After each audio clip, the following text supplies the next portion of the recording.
आप सभी को नमस्कार एवं जय श्री राम। आज हम धर्म, वचनबद्धता और भक्ति के भाव के प्रतीक सनातन संस्कृति के महान त्योहार रक्षाबंधन पर बात करेंगे।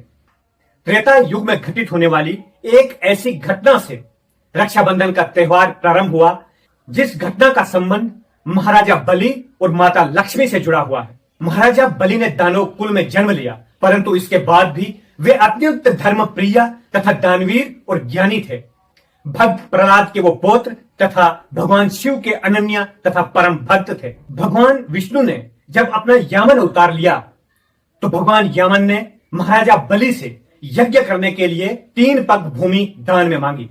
महाराजा बलि महान दानवीर थे। उन्होंने 3 पग भूमि देने का निर्णय ले लिया, जिसमें भगवान यामन ने पहले पग में धरती और दूसरे पग में स्वर्ग को नाप लिया। जब तीसरे पग के लिए अपना पांव रखने के लिए जगह नहीं बची तो महाराजा बलि ने कहा कि आप अपना तीसरा पग मेरे सिर पर रख सकते हैं। इस पर प्रसन्न होकर भगवान यामन ने उन्हें यह वरदान दिया कि सावन्य मन मंत्रों में तुम्हें इंद्र का पद प्राप्त होगा, तब तक तुम पाताल में निवास करो, अपनी इच्छा अनुसार मुझसे वर मांगो। महाराजा बलि ने भगवान से कहा कि मुझे दूसरा कोई वरदान नहीं चाहिए, मैं भौतिक सुख नहीं चाहता हूं, मैं आपके दर्शन प्रतिक्षण करता चाहूं, मुझे ऐसा वरदान दीजिए। इसके लिए आपको भी साक्षात दर्शन के लिए मेरे घर आना होगा, मेरे साथ रहना होगा। भगवान प्रसन्न होकर उनको वरदान दिया और वे महाराजा बलि के साथ पाताल लोक में चले गए। वहीं पर भगवान और भक्त रहने लगे।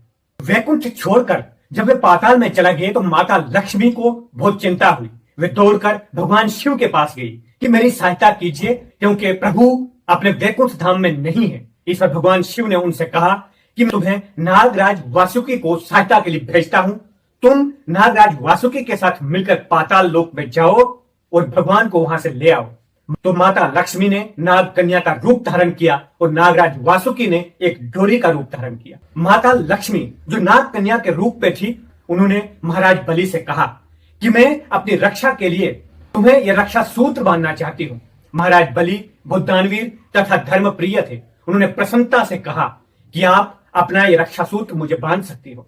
जैसे ही नाग कन्या ने रक्षा सूत्र बांधा, माता लक्ष्मी के रूप में आई और महाराज बलि से कहा कि अब मैं तुम्हारी बहन हूं और तुम मेरे भाई हो। महाराज बलि प्रसन्न हुए कि मुझे माता लक्ष्मी जैसी बहन प्राप्त हुई है, और वो झट से बोले कि मैं इस रक्षा सूत्र के बदले आपको क्या वचन दूं, मैं आपकी रक्षा के लिए हमेशा तैयार रहूंगा। माता लक्ष्मी ने कहा कि आप मेरी प्रसन्नता चाहते हैं तो मेरे प्रभु को वैकुंठ जाने के लिए आज्ञा दीजिए। महाराज बलि ने भगवान विष्णु को माता लक्ष्मी को सौंप दिया और दोनों वैकुंठ आ गए। उसके पश्चात महाराजा बलि और माता लक्ष्मी बहन भाई के बंधन में बंध गए। तब से श्रावण मास की पूर्णिमा को रक्षाबंधन का त्योहार मनाया जाता है। यह त्योहार बहन भाई ही नहीं, बल्कि यह त्योहार एक ऐसा प्रतीक है जो किसी दूसरे की बेटी तथा बहन की भी रक्षा के लिए भाई तत्पर रहते हैं। जिस बहन ने भाई की कलाई में रक्षा सूत्र बांध दिया, सगे भाई बहनों की तरह ही व्यवहार करते हैं। इसके अतिरिक्त कृष्ण के राजसूय यज्ञ में जब शिशुपाल को भगवान कृष्ण ने सुदर्शन चक्र धारण करके उनका वध किया था, तो सुदर्शन चक्र धारण करते समय उनकी उंगली में रक्त बहा था। उस समय द्रौपदी ने अपनी साड़ी की डोरी से भगवान की उंगली को बांधा था।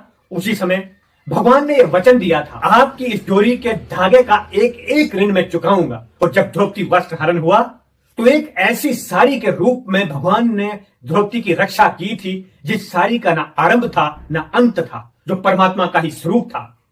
साड़ी के रूप में द्रौपदी की लाज की रक्षा की थी। और यह रक्षा सूत्र उस बात का प्रतीक है कि यदि किसी नारी ने किसी पुरुष के कलाई में बांधी तो वो भाई बहन के बंधन में बंध जाते हैं। मित्रों, हम सब जानते हैं कि विदेशों में नारी के सम्मान के लिए इस प्रकार की कोई सभ्य कानून नहीं है, परंतु भारत एक ऐसा देश है, यहाँ एक ऐसी सभ्यता है कि यहाँ केवल अपनी बहन के ही सम्मान नहीं, बल्कि दूसरी बहनों का भी सम्मान किया जाता है। रक्षाबंधन सनातन धर्म का एक ऐसा त्योहार है जो प्रेम का प्रतीक है, जो धर्म का प्रतीक है तथा वचनबद्धता का प्रतीक है। एक ऐसा वचन जो एक दूसरे के लिए अटूट बंधन बन जाता है कि जब भाई संकट में हो तो बहन सामने आती है, और जब बहन संकट में हो तो भाई सामने आता है। रक्षाबंधन के इस त्योहार की आप सभी को हार्दिक बधाई एवं शुभकामनाएं देते हुए आप सभी का बहुत बहुत धन्यवाद। जय हिंद, जय भारत, जय श्री राम।